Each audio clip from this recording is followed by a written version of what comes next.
Shalom Adonai, Haris Kairene. Muito bem, estamos juntos para mais um momento de construção aqui no Transitar Teológico. Eu quero falar nesta breve aula e reflexão, um momento juntos, sobre teologia contemporânea. Falar sobre alguns pensadores que influenciaram e influenciam com o legado deixado até hoje a teologia acadêmica. Para podermos compreender, na verdade, uma teologia acadêmica na sua dimensão e extensibilidade. E quando falo de pensadores que norteiam a teologia contemporânea, o pensamento teológico da contemporaneidade, estou falando de Paul Tillich, o alemão Paul Tillich, Karl Barth, teólogo suíço Karl Barth, depois também o alemão da teologia do Novo Testamento, da teologia canônica, Rudolf Bultmann, e também podemos aqui colocar mais próximo da identificação do contexto do século XX para o XXI, o Wolfhard Pannenberg, que são teólogos de uma construção teológica reflexiva que, para o contexto ortodoxo, se tornam teólogos de cunho controverso. Porém, é preciso compreender que a teologia por eles construída, que vai ser o norte, o fundamento, o pilar da articulação teológica dentro do contexto não só acadêmico, mas dentro do contexto da filosofia da religião, e até podemos colocar aqui da problematização teológica, da construção de uma problematização teológica a partir dos temas e dos pressupostos e das articulações por eles desenvolvidas. Por exemplo,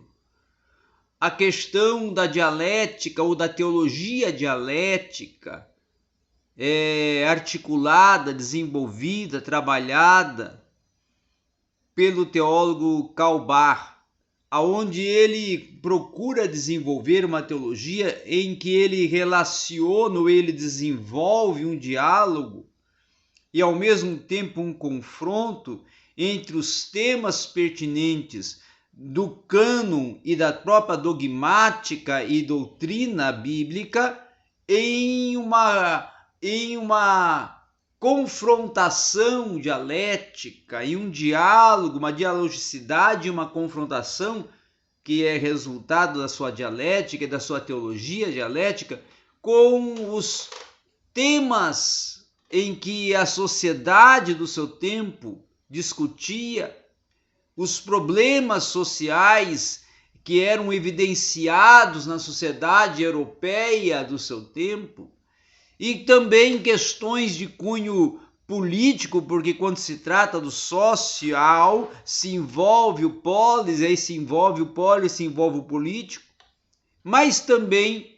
concernente à religiosidade e à própria religião, como que ela trata e como que é absolvido e concebido a prática da religião e da religiosidade nesse contexto da emancipação do ser a partir da fé, da crença e da sua subsistência dentro da religião. Como que ele enxerga o sagrado, como que ele trata com os assuntos pertinentes e relacionados ao sagrado. E aí como que é construída toda uma possibilidade reflexiva a partir de um diálogo, a partir de um confronto ideológico É essa a grande, quem sabe, proposta, premissa teológica apresentada por Karl Barth. E aí nós vamos mais à frente um pouco e vamos nos encontrando contemporâneo a ele com o Paul Tillich. Tillich esse que já tem um viés mais filosófico, porque tem uma formação primeira filosófica, onde ele, ao mesmo tempo que vai desenvolver a sua formação e vai chegar ao doutorado em filosofia e depois também vai desenvolver a sua formação teológica. Então, em paralelo à sua formação filosófica, ele vai também desenvolver a sua formação teológica. Vai construir dois caminhos, duas carreiras, dois transcursos de formação que vão dialogando um com o outro e vão compondo o seu pensamento teológico e filosófico. Tanto é que ele vai ter obras e influência nas duas áreas das ciências humanas, tanto na filosofia como na teologia. Ele vai ser um filósofo teólogo e um teólogo filósofo. E vai desenvolver uma possibilidade de um pensamento, de uma reflexão, aonde ele desenvolve o pensamento e a proposta da correlação, né? O grande viés ou o grande pressuposto, o grande sentido teológico da teologia de Tillich é a teologia da correlação, a correlação, não é?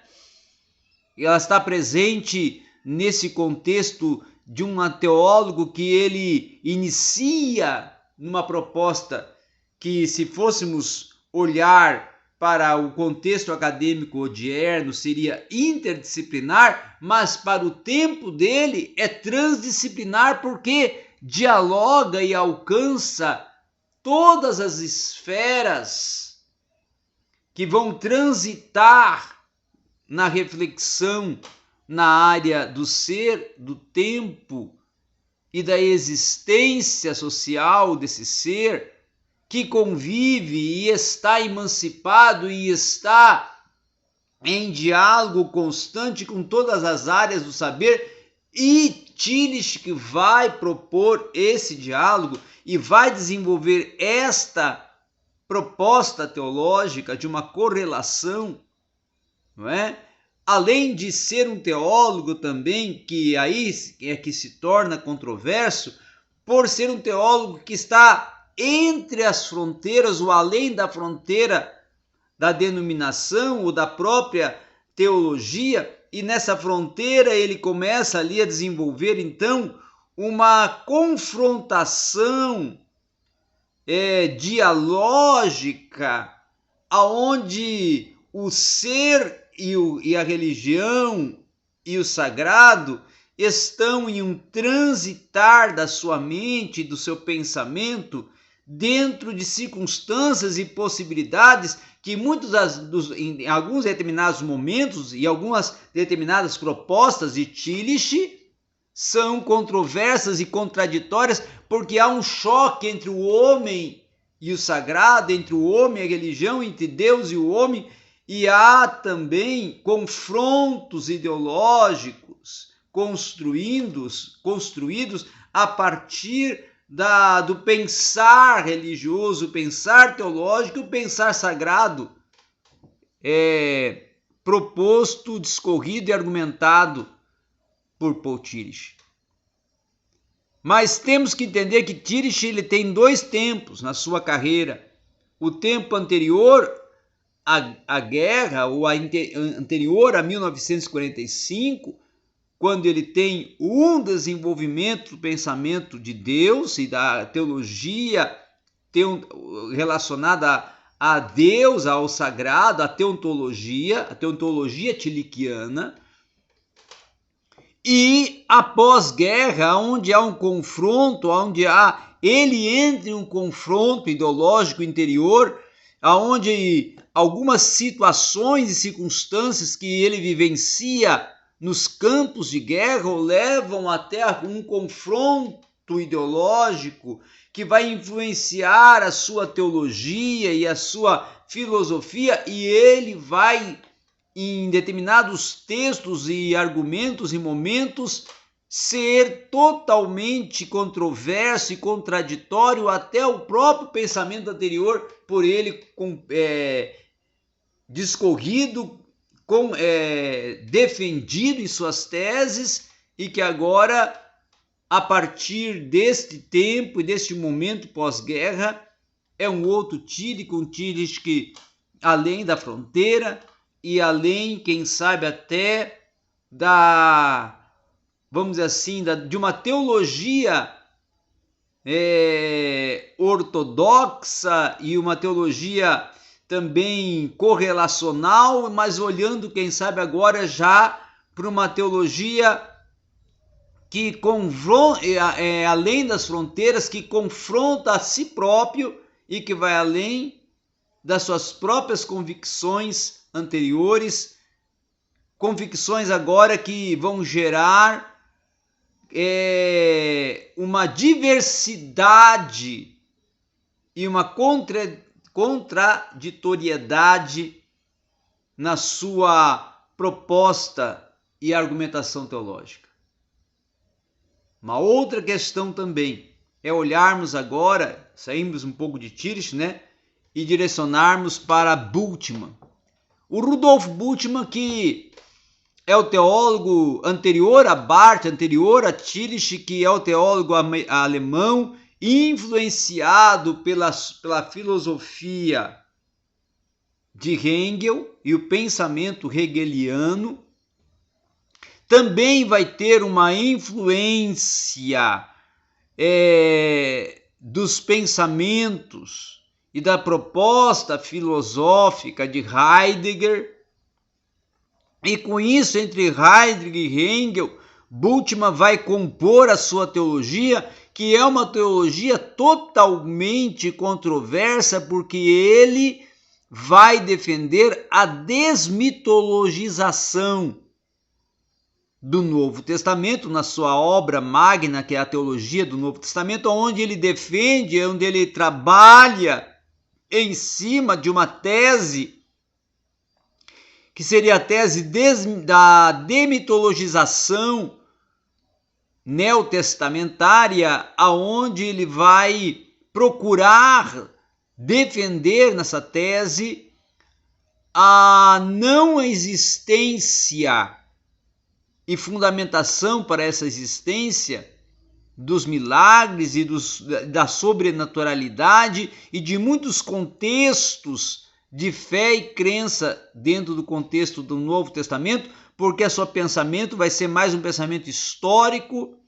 e histórico-crítico, como um método que ele vai adotar na sua construção hermenêutica e metodologia, e também, quem sabe, até um crítico histórico,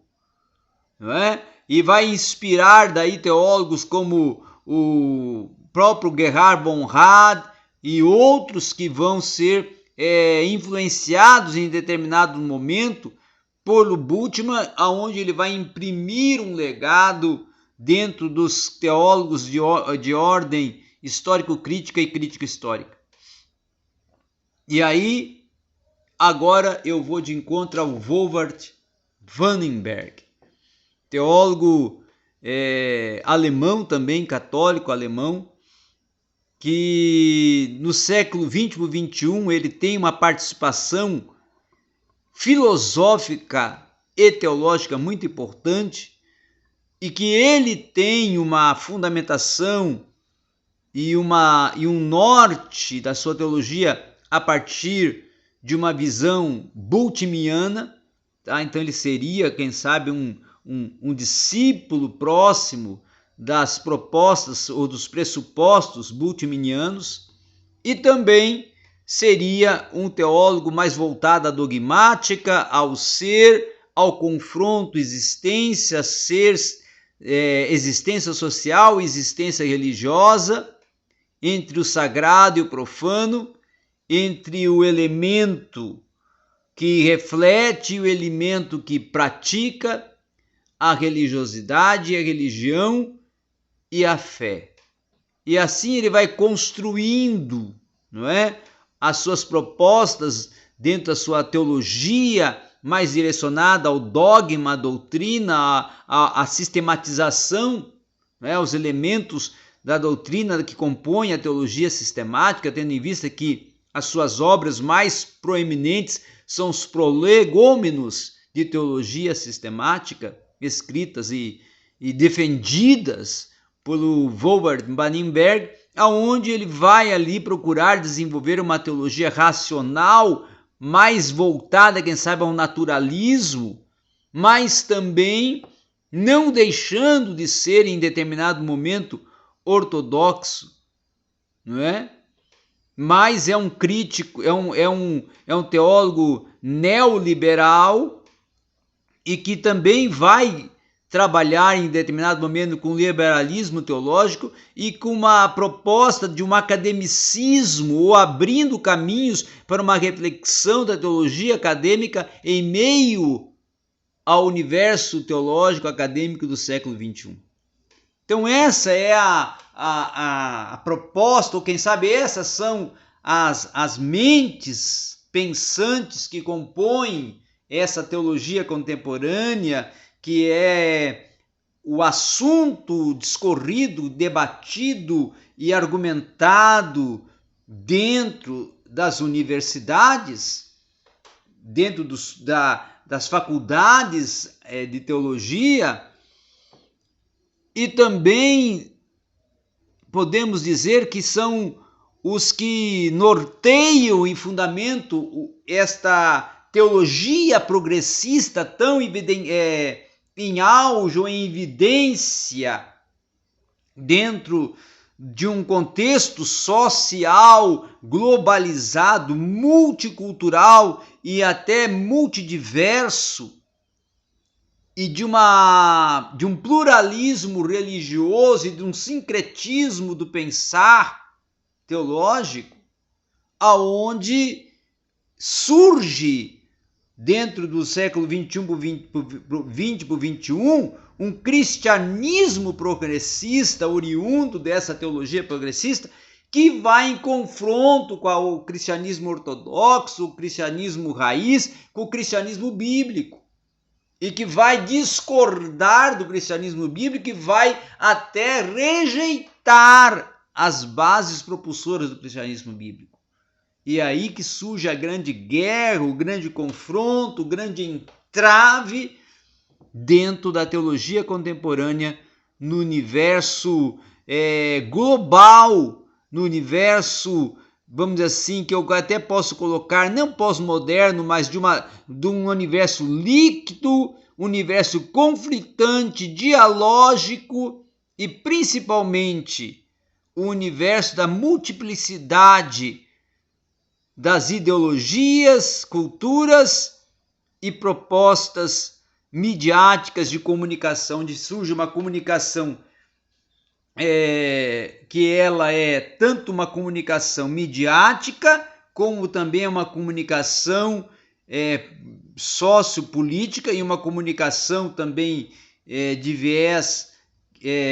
influenciador, introspectivo e exterior. Então ela é tanto interior como exterior no ser, a partir da confrontação que faz com os valores e com até o comportamento e com até as tradições que construíram a sociedade, vamos dizer, do século XIX e XX, e que agora, nesse século XXI, está totalmente desfragmentada, desconstruída e até, vamos dizer assim,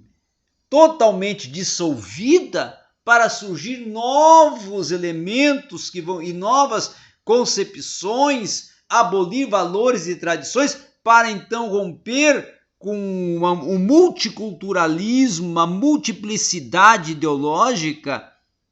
que é aí que surge a guerra, o confronto com a religião, com a igreja, com a eclésia, e aí é onde surge a efervescência do cristianismo progressivo,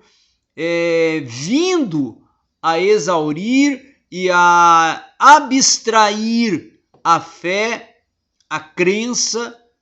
e a intimidade e comunhão com Deus, que para o cristianismo progressivo é apenas uma conversa, uma falácia sem sentido nenhum. Então esses são os riscos e os perigos odiernos que a teologia tem que enfrentar e está enfrentando no século XXI, dentro desse transitar múltiplo, desse transitar múltiplice que a sociedade está percorrendo na atualidade. Era isso que tínhamos para falar, abordar, discutir nesse momento aqui no seu canal Transitar Teológico. Obrigado a todos.